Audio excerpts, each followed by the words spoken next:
I've already taken still photos of the vehicle with an emphasis on the panel alignment and any cosmetic imperfections if I did see any.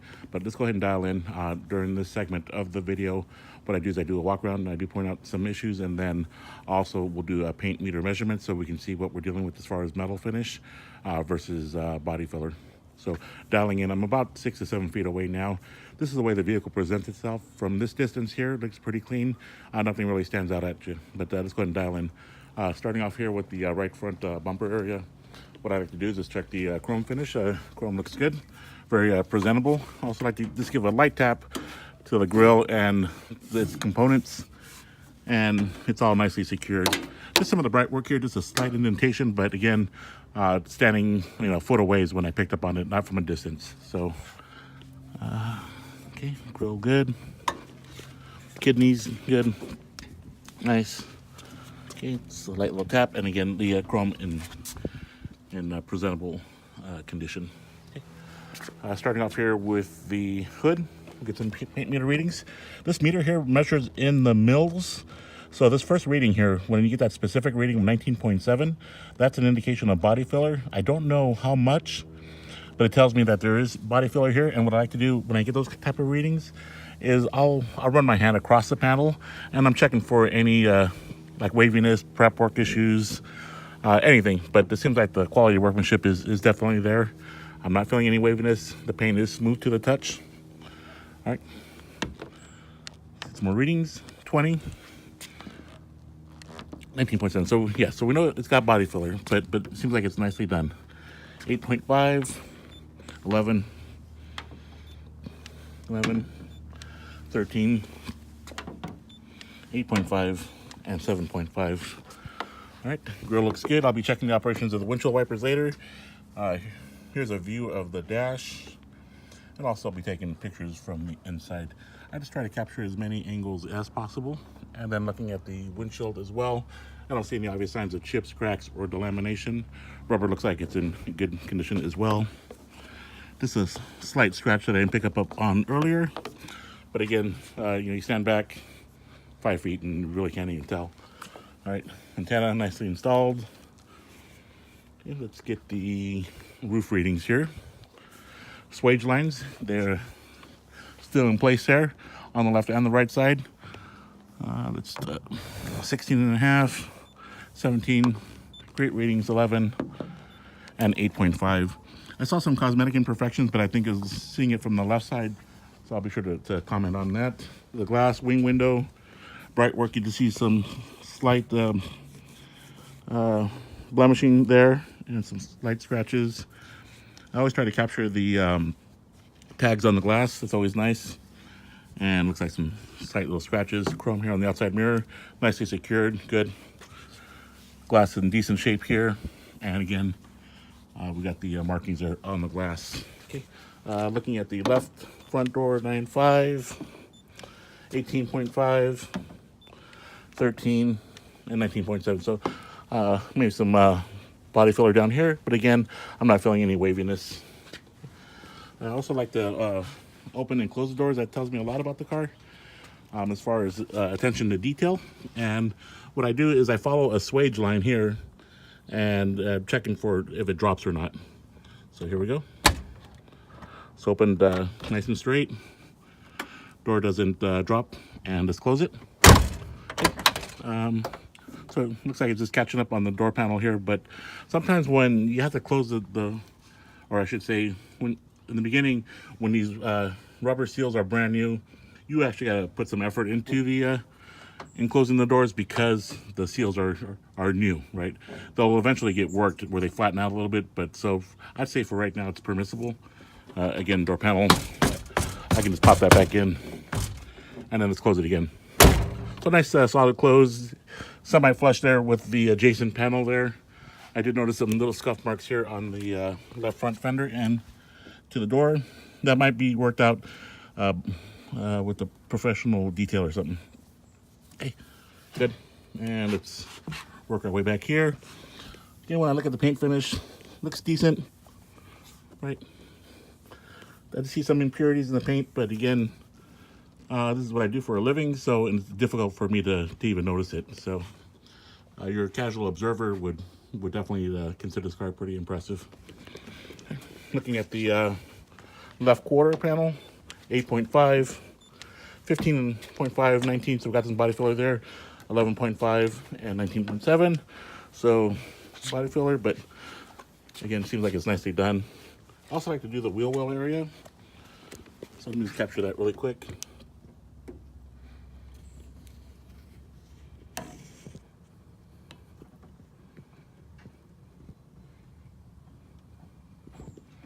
All right, and then the outside tire, don't see any other side damage. Rims look decent and lug nuts in good shape. Also do the side panel view. When we do this, what we're checking for are signs of waviness, dings, or dents that we typically wouldn't see if we were looking straight at the panel. Okay. Let's get the rear wheel area.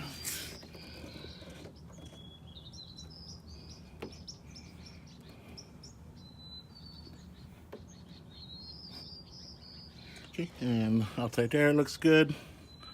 It's a 205/60 R13. A lot of times I can get the DOT numbers on this one. This one doesn't have it, but I think some of the other tires did, so I'll check that. Right. And let's get a view from the backside. Again, I'll work my way starting up and then down, looking at the side panels and pushing back out. All right, rear glass. Again, no signs of chips, cracks, or signs of delamination. Backside of the roof. Here's a couple measurements: 13, 16, and 16. Trunk: 21, 19,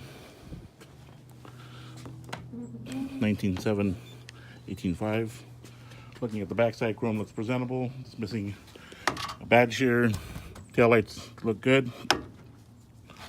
Nicely secured. Rubber pads look good. Okay. And let's do the side panel view.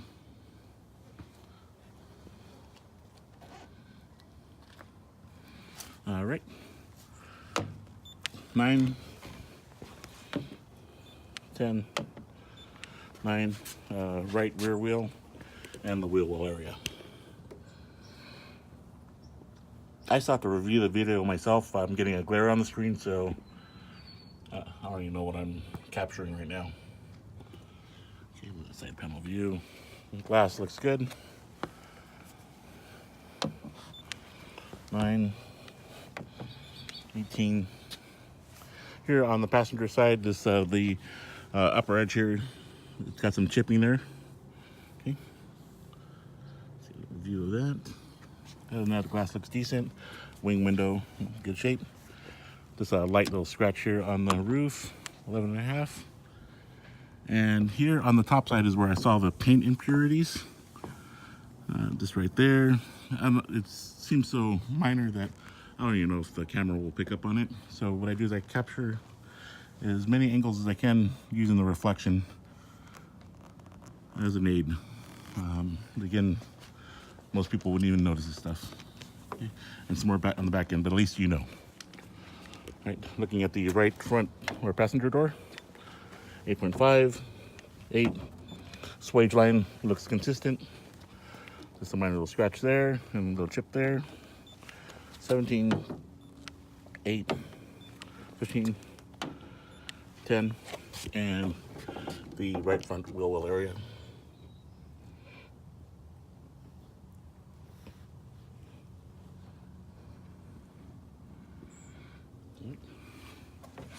And the outside tire.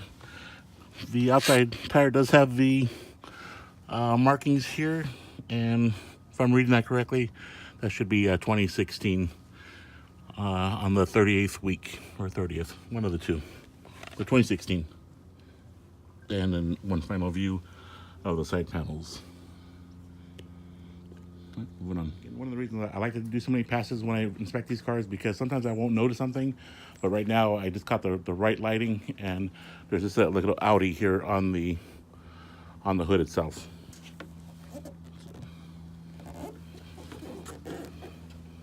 All right, so I'm going to be starting the engine here for the first time. The engine's already a little warm, so it's not cold, but this is the first time that I'm starting it, so you're going to experience what I am. When I put the key in the ignition, it feels nice and tight. There's no excess play, so it's kind of nice.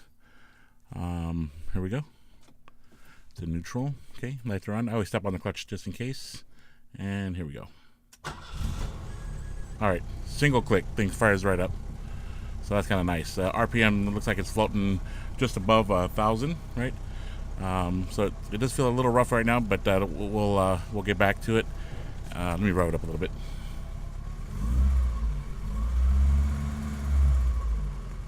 Okay, so still feel that vibration there around 1,600.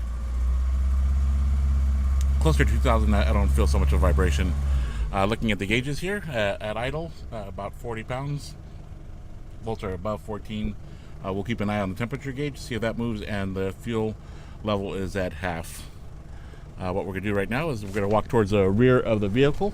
What we don't want to see is any type of smoke, whether it be black, blue, gray, or white. That all means something, but if it's blowing clear, that's a great sign. Looking at the exhaust, I don't see any smoke coming out. Condensation's okay, but again, if we saw those different color smoke, then that's something that we'd have to look into. But as of right now, that looks good. Okay, I didn't hear any misfiring. We'll go here towards the engine bay area. All right. So before we get into the engine, I just like talking about everything else. Looking at the underside of the hood, it's just as important as everything else. Looks nicely done. Nice insulation. It's got the decals in there, right? Here, let me remove this out of the way. All right, you can see just everything just really tidy. All right, fuse blocks, they all look like they're new. Brake fluid is a nice tan color. That's the color you want to see. I always check the battery tray area for signs of rust. It's nicely secured, looks good. All right, firewall, good. I captured the engine number on there and the transmission number, but Eric was telling me that this is not the original engine. He had it when he first purchased the car, but he didn't keep it. So this is not the original engine to the vehicle. Just looking at the brake booster, good. Master cylinder. Just below the master cylinder, you can see where the paint is kind of peeling there.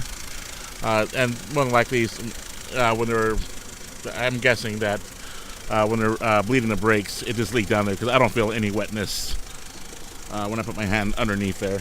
Okay. Looking at the pulleys. Right, they look like they're straight, and let me see if I can still open the radiator. I've already checked the fluid already. I didn't see any signs of cross-contamination, but what I'm looking for now is hopefully it's not bubbling, and looks like it's not. Had it been bubbling, that's another issue that can be with the engine internally, like a blown head gasket or something else, but I'm not seeing that. I'm not hearing any abnormal noises coming from the top end or the bottom end, like a deep clunking sound. So far so good. Let's go ahead and go around here. Again, I've got the VIN number snapped there. Rod is in great shape, so everything looks like it's been completely redone. It's probably one of the cleanest 320s or 2002s that I've seen. Okay, I want to make sure I don't scratch anything. All right. Okay. So looking here on the side here, coil good, wiring looks like it's nicely done. Let's see if I can open this up here. Okay, good. Don't see any smoke coming out of there. That's a good sign. All right, little air cleaner there. And there you can see some numbers on the transmission. Maybe a little better than the picture that I took. Again, the firewall looks good. Looking at the pulleys from this angle here, it's good, and radiator looks like it's nicely done. So what I do at this point, I'm going to be shutting down the video on this segment here, but I'm going to let the engine idle for about 15-20 minutes while I look at everything else, and that'll give a chance for the engine to properly warm up, and it'll also heat soak the suspension as well, so that way when I go on the road test, if there's any looseness, hopefully I can pick it up there. Let me just do a quick idle rev here. Hold on one second here. Oh, I did check the oil. Looks like it's brand new. So here we go.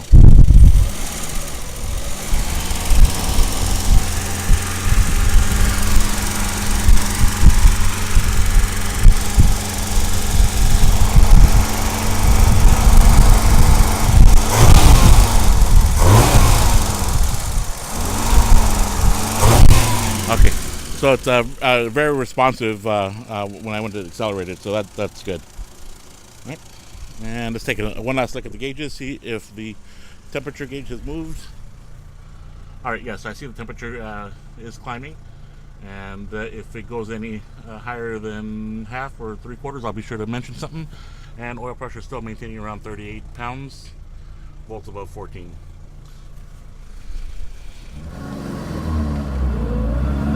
Okay, so I've already driven the car here for maybe about a mile or so, and we're just gonna go through the gears first. I'm in second gear, nice acceleration. I'll go into third gear right now, okay? And that's third. No grinding coming from the gears, and the clutch engagement is beautiful. Braking, when I come to a stop, it doesn't shimmy, it doesn't pull to the left or to the right. So the braking is dead on. I'm downshift here right now. We're doing about 30 miles an hour, 2,000 RPMs. The odometer reading is at 43,446 right now, so that's all working. Half a tank of gas, and the temperature gauge has risen and still staying below half. All the gauges are still operating right now, and let me just step on it a little bit here. So that's second, third, and fourth. So I won't do that again, and then as I stop, just a slight veer to the left, but that's okay. What I'm looking for is that it doesn't dart over to the left or to the right when I apply the brakes or lock up. So the braking is acceptable, and there was no shimmy coming from the steering wheel. We're going to go ahead and wrap up this portion of the video and just want to do a quick operation test. There's one thing though, we didn't verify the fan operation. I don't hear no blower motor there. The radio did work, lights works. I got to check the outside lights, horn blows, and the wipers worked as well. And the radio turned on, so that works. Shut it.